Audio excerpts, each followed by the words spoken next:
Olá!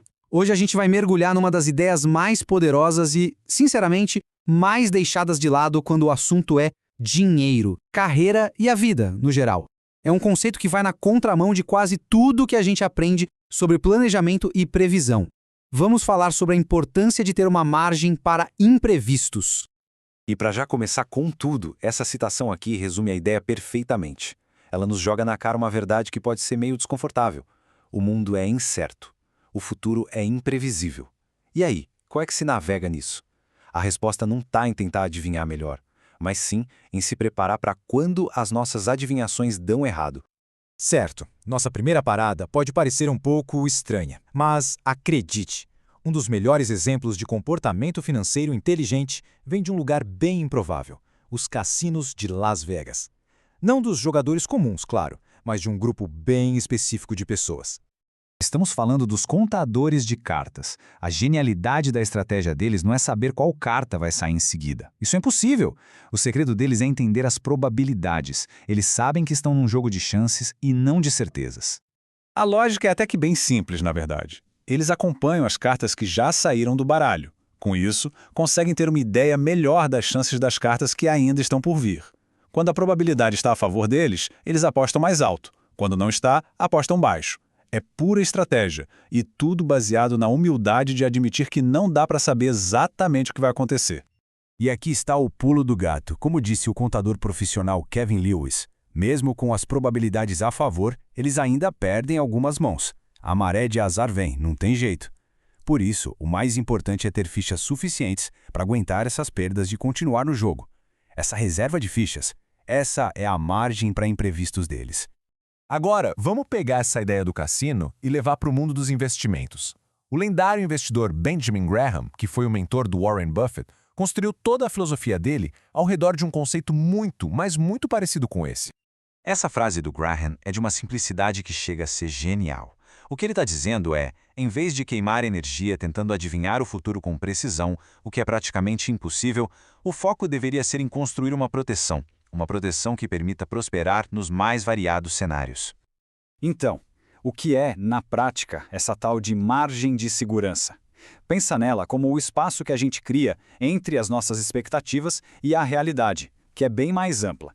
É como se fosse um colchão de proteção contra o acaso, contra a sorte e o azar, contra tudo aquilo que a gente não controla e que faz parte da vida, principalmente quando se trata de dinheiro. A diferença de mentalidade aqui é gritante. De um lado, tem essa busca sem fim por previsões exatas, que exige uma confiança quase arrogante no futuro. Do outro lado, tem a abordagem da margem, que exige humildade. Ela não pergunta o que vai acontecer, e sim o que pode acontecer. E aí, ela se prepara para um monte de resultados diferentes. Bom, se a ideia é tão simples e tão poderosa, por que é tão difícil aplicar isso no nosso dia a dia? A resposta, como quase sempre, está na nossa própria psicologia. A gente tende a ser otimista demais com os nossos próprios planos. Tem um estudo sobre reformas de casa que é perfeito para mostrar isso. Quando as pessoas analisavam o projeto de outra pessoa, a maioria dizia que o orçamento ia estourar em uns 25%, talvez 50%. Normal, né? Mas, quando a pergunta era sobre a própria reforma, a estimativa era que tudo ia correr exatamente dentro do orçamento. É a mais pura autoilusão. Esse otimismo todo é alimentado por duas armadilhas mentais. Primeiro, essa crença de que, se a gente não sabe o futuro, alguém em algum lugar deve saber. E segundo, o medo de ficar para trás, sabe? De perder uma oportunidade se não agirmos com base nessas supostas previsões certeiras. E aqui tem um ponto que precisa ficar muito claro. Muita gente confunde margem de segurança com ser conservador demais, com ter medo de arriscar.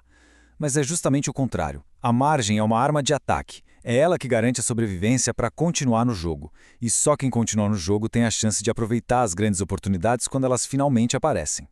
Para a gente ter uma ideia do nível do inesperado para o qual precisamos nos preparar, vamos por uma história bem dramática da Segunda Guerra Mundial. Ela mostra por que é preciso planejar para riscos que a gente nem consegue imaginar.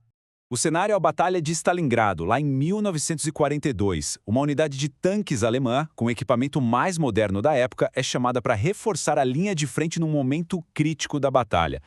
Mas na hora de ligar os motores, uma surpresa inacreditável. De 104 tanques, menos de 20 funcionavam. A maior parte daquela frota poderosíssima estava completamente parada.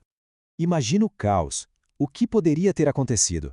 Uma falha mecânica generalizada, sabotagem do inimigo. Os engenheiros correram para descobrir o que estava acontecendo.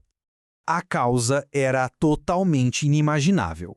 Ratos. Ratos do campo que, durante as semanas em que os tanques ficaram parados, fizeram ninhos lá dentro e roeram toda a fiação elétrica. A tecnologia militar mais avançada do mundo foi derrotada por roedores. Ninguém, em sã consciência, poderia ter previsto uma coisa dessas.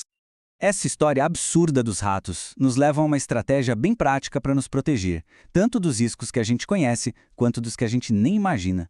A estratégia é evitar o que os engenheiros chamam de ponto único de falha. Um ponto único de falha é qualquer pecinha do sistema que, se quebrar, leva tudo junto para o buraco. E a regra de ouro da engenharia é: se algo pode dar errado, um dia vai dar errado. É por isso que sistemas críticos, como os de um avião, têm várias redundâncias, vários backups. E qual é o maior ponto único de falha nas finanças pessoais? Bom, é depender de uma única fonte de renda, sem nenhuma poupança para cobrir o inesperado. É guardar dinheiro só para metas específicas, como comprar um carro ou se aposentar, e não ter absolutamente nada guardado para os ratos do campo da nossa vida. Então, a lição prática é esta. Não é preciso ter um motivo específico para cada centavo guardado. A função mais importante da poupança é servir como uma defesa contra as surpresas, as emergências e até as oportunidades que a gente não consegue nem prever ou entender hoje. E assim, a gente fecha o círculo. Voltando para a nossa ideia inicial. A verdadeira inteligência não está em criar o plano perfeito, mas em reconhecer o quão frágil qualquer plano é e, com humildade, construir uma margem de segurança. É essa mentalidade que transforma a incerteza de um risco em uma oportunidade. E um mundo que, pode ter certeza, sempre vai encontrar um jeito de nos surpreender.